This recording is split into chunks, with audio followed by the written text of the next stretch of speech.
9:27. Welcome back to Ask the Expert here on CTV Morning Live. It's Romantic Fireplaces and Barbecues. Michael Pilon is here. We're getting ready for the colder weather with all kinds of ideas and information about how to look after your various heating sources like stoves and pellet stoves, wood stoves, gas stoves, all those things. Looking after them all. Yeah, that you guys are experts in not only selling to people and installing, but maintenance-wise, right? It's a very important issue. Well, the maintenance is probably the most important part. It's like, example of having your car and not changing the oil in it. Well, eventually the motor's going to go. So right. You have to look after your product. And the big thing is some of the old stuff. We're going to show some pictures. If you remember 3 weeks ago when I was here, Kurt, some fireplaces, some wood zero-clearance fireplaces that we said there was chimney issues, and I had the piece. So we're going to give you an idea if we can see those pictures there now, and I'll explain them as we go through. We'll get the pictures fired up because there are maintenance issues, and here's one here, right? So this here is a chase. So if you've got a wood chimney outside, and you can see that length of chimney, how it's rusted and corroded away. So this is in a wood fireplace, an old zero, in a home, in a wood chased box. So that means wood chase, you've got siding around it, looks like a fake chimney, and these old chimneys corrode. Now if that corrodes, and because that length of chimney has rusted away, that means the inside layer, which is stainless steel, it won't fall apart, but that's like having a stovepipe run up your wooden chase. Well, that's not what you want at all. That's the top of that chase, and you can see why it's rusted and why it's deteriorated. The chase top itself is concaved, so all the water sits up on there, and actually at the storm collar, where the black tar is around the edge, there's a big crack. So the water has been running down there for years, running onto that old chimney, rusting it away, and creating a real safety issue. Fair to say that's a fire hazard, right? This is a big problem. Gotcha. Yeah.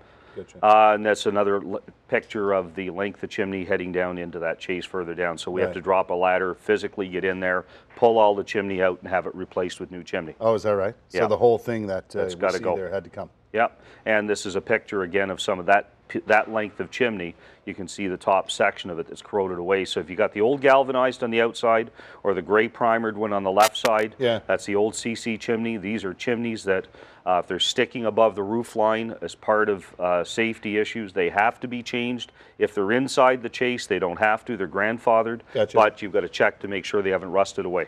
All right. And there's the new stove, the newest and latest of technologies. Okay. This is the Cape Cod wood stove made by Lopi Industries. It is the world's first hybrid wood stove. Really? What is hybrid and wood stove technology mean? Hybrid and wood stove technology, the first thing means is it burns at 0.45 grams per hour. That's virtually smokeless. And the thing with this is that it has a third combustion chamber. So you got primary, secondary. The third one burns off all those excess gases. Huge glass door, stays clean, and what an incredible product. Okay. Anybody have any questions about that? We'll certainly talk about it. And one thing I noticed you said was virtually smokeless. Virtually smokeless. Not all wood stoves or any stoves like that are smokeless. Frances is on the telephone. And Frances has, I believe, an issue with smoke in her home. Good morning, Frances. How are you? I'm fine, thank you. Hi, Frances. What's your problem? What I would like to know is... Hello? Yes, go ahead. Okay. What I would like to know is why my neighbor's wood stove has so much white smoke. Because, I mean, we can't even have fire detectors on in my home anymore. They make them go off. Really? Well, we can't open windows because I'm on oxygen. Okay. So I would just... Like, it's not his fault. I mean, he's entitled to make his stove go. Right. I would just like to know what could be the issue. I got you. Good question. Well, the issue is it's probably an older stove. So that's the first thing, Francis, that if you're getting an awful lot of smoke, I used to call the old stoves back in the 70s, the Fishers and different stoves like that, old dirty burners, because that's what they are. There's an awful lot of smoke coming up the chimney. In order to help this situation with this particular stove, they may be able to put a die cap on the top of the chimney. It has nothing to do to improve the efficiency of the stove. If they change out the stove, we can get them a new stove that's virtually smokeless. But if they use a die cap, what it does, it's a natural draft inducer, which drives the smoke straight up. So if you put that on the top of your chimney, Kurt, that might help push it further straight up into the air rather than rolling down because of negative air pressure problems and coming down to the lower area of her home. Well, that's one thing people should consider if they're having smoke issues Yep. or any issues with their wood stove or what have you. Is it could affect other people. Oh, there's no question. Yeah, especially if you're in the city, an urban area. Homes are fairly close together. You might be in a bungalow, and say if she had a 2-story home, that would be even a bigger issue because the chimney's at the lower level and they're up at the higher level at the second floor. Right, right. So something to think about. Something to think about there. Okay. I noticed earlier we were talking about. Do we have the other question ready to go? Do you want to ask it now, or?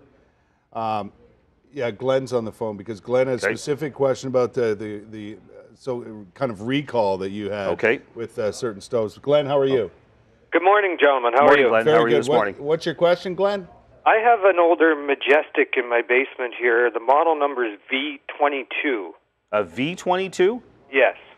No. I was wondering if that was affected by that safety issue. Well, the only 3 numbers that we have are the 3 that I talked about this morning, the FSDV 22, 30, and 32. Now, the 22s, though, if it was made, they did make some for more of the kind of the builder market, I'd have to say, that were wholesaled out, and they did have 22s, and those units were on the market for some time. So I think if you could email me that or send me a picture of it as well. Okay, it looks similar to the pictures you had posted. It's pretty much on there the same with the glass stove. front. Yeah, I'd have to call because chances are that particular product could be in that mix, but I would have to call and find out. I know exactly the stove you're talking about.